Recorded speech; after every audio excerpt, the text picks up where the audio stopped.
À l'origine, était une marque, Radior, connue des passionnés de petites motos. Le fabricant de Bourg-en-Bresse a fait fausse route dans les années 50. Son nom reprend aujourd'hui du service sur des vélos à assistance électrique à vitesse automatique. Derrière ce renouveau, il y a 6 entrepreneurs. Ces 6 entrepreneurs ont chacun leur domaine dans la métallerie, la métallurgie. On a un soudeur, on a un usineur, on a un bureau d'études, on a des métalliers. Et donc chacun avait à cœur, à travers ce vélo, de pouvoir faire transpirer leur savoir-faire et transparaître vraiment le savoir-faire de leurs collaborateurs. Cette métallerie, par exemple, s'est prise au jeu. Elle continue à fournir l'industrie, mais dans un coin de l'atelier, on conçoit des pièces pour les Radior. De la fabrication du cadre en acier à la fourche, en passant par le porte-bagages, il y a du travail. Et le patron parle désormais comme un fabricant de vélos.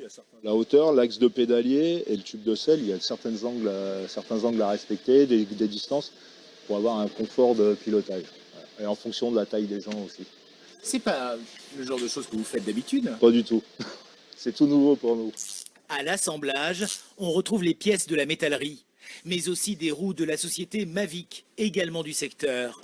Le bloc moteur est quant à lui livré par Valeo, basé en Isère, à 1h10 de route. En fait, on a à peu près 90% de la valeur du vélo qui est fabriquée en France, et dont une grosse 50% qui doit être fabriquée dans l'Ain.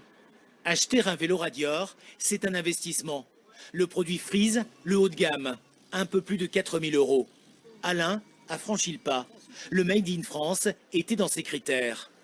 Premier critère de choix, accessibilité, performance, et puis bien sûr, privilégier quand même la France, quoi, la fabrication française.